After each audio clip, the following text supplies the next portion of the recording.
हमारे गज़ा के मुसलमान भाइयों की जो हालत है, मेरे मोहतरम बुजुर्गों, दोस्तों, हमारे पास ऐसा कलेजा नहीं है कि हम उसको बर्दाश्त कर सकें।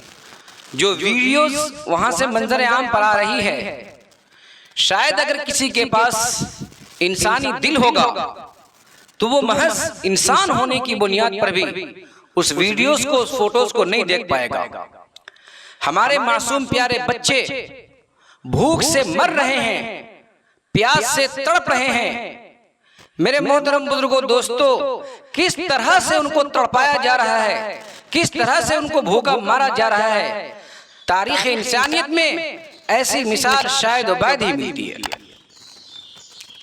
बेचारा एक 6 साल 7 साल का बच्चा 8 किलो 9 किलोमीटर पैदल सफर करता है और एक बोरी गल्ला आटा लेकर आता है। और जब आटा उसको मिलता है, गल्ला मिल जाता है, तो वो गल्ला देने वालों का हाथ चूमता है, खुशी से झूम उठता है कि हम अपने परिवार तक वो गल्ला लेकर आएंगे, वो आटा लेकर आएंगे, वो रोटी का टुकड़ा लेकर आएंगे और अपने नन्हे मुन्ने मासूम भाई की शिकम सैर होने का सबब बनेंगे। मासूम भाई को, बहनों को खिलाएंगे। लेकिन 2-4 ही कदम चलता है कि उसको गोलियों से भून दिया जाता है और वो आटा उसके खून से सैराब हो जाता है। भला बताएं, क्या आप ऐसा मंजर देख सकते हैं? क्या आपका दिल ऐसे मंजर को देख करके बर्दाश्त कर सकता है?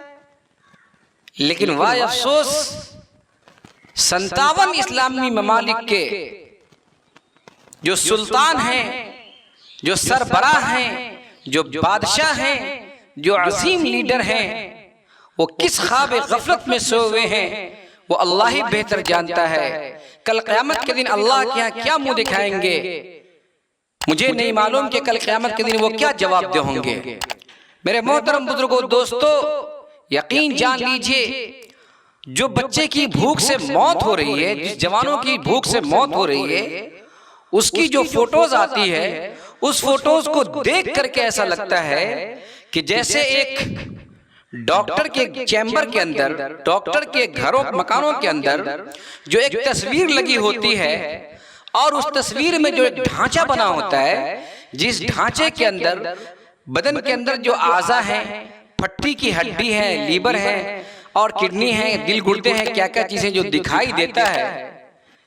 मेरे मोहतरम बुजुर्गों, दोस्तों, इसी किस्म का ढांचा हमारे गज़ा के भाई का भूख से है।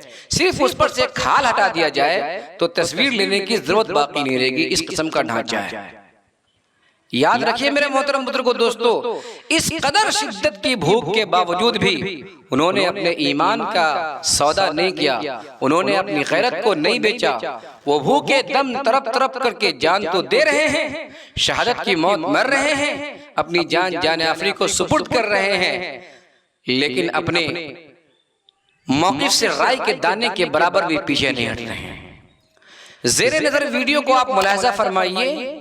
यहाँ पर एक हमारे बूढ़े चचा हैं, वो दरख्त के छाले को चबा रहे हैं। कई एक ऐसे बच्चे हैं जो दरख्त के पत्ते को चबाते हैं, लकड़ियां को चबाते हैं, घास फूस को चबाते हैं, क्योंकि उनके अलावा कोई ऑप्शन ही नहीं है। हमने तारीख पढ़ी थी शुआब अबी तालिब का, आज से 1400 साल पहले की तारीख थी शुआब अबी तालिब की। आज 1400 साल के बाद हमारे गज़ा के भाई उसी तारीख को दोहरा रहे हैं। याद आया आपको शुआब अबी तालिब?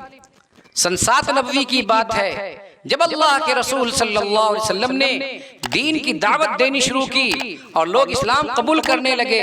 कुफ़ार मक्का ने हर मुमकिन कोशिश की कि किसी तरह से मोहम्मद सल्लल्लाहु अलैहि वसल्लम को दीन की दावत देने से, दीन की तबलीग करने से रोका जाए, और अपनी तमाम कोशिशों में वो नाकाम नजर आने लगे और नाकाम नजर होते रहे। उसके बाद उन्होंने क्या किया था? सन 7 नबवी में एक मुआहिदा जारी किया था। उस मुआहिदा के अंदर बनु हाशिम और बनु अब्दुल मुत्तलिब के खानदान वालों से, रसूलुल्लाह सल्लल्लाहु अलैहि वसल्लम से और ईमान वालों से, उन्होंने ईमान वालों का, रसूलुल्लाह सल्लल्लाहु अलैहि वसल्लम का बाइकॉट किया था। मुआशी बाइकआउट किया था, समाजी बाइकआउट किया था। यानी रसूलुल्लाह सल्लल्लाहु अलैहि वसल्लम को एक घाटी के अंदर, शुआब अबी तालिब एक घाटी का नाम है, उस घाटी के अंदर महसूर होना पड़ा, कैद होना पड़ा। और वहां पर न रसूलुल्लाह सल्लल्लाहु अलैहि वसल्लम से कोई बात कर सकता था, न कोई बनु हाशिम से, बनु अब्दुल मुत्तलिब के खानदान वालों से शादी ब्याह कर सकता था, और न कोई बनु हाशिम बनु अब्दुल मुत्तलिब से न कोई किसी किस्म का लेन देन कर सकता था, न खरीदो फरोख्त कर सकता था। हर किस्म का समाजी बाइकआउट था, माशी बाइकआउट था, लेन देन खरीदो फरोख्त सब कुछ मना किया हुआ था। ये मुआहदा पूरे 3 साल चले। 3 साल तक शुआब अबी तालिब के अंदर आप सल्लल्लाहु अलैहि वसल्लम को, सहाबा इकराम को और अबू तालिब को और बनु हाशिम को, बनु अब्दुल मुत्तलिब को महसूर होना पड़ा। इस जमाने के अंदर, इस कैद के जमाने के अंदर, इस शुआब अबी तालिब के अंदर महसूर होने के जमाने के अंदर गल्ले खत्म हो गए, खाने पीने की चीजें खत्म हो गई, दरख्त के छाले चबाने पड़े थे सहाबा इकराम रिज़वानुल्लाहि तआला अलैहिम अजमईन को, रसूलुल्लाह सल्लल्लाहु अलैहि वसल्लम को।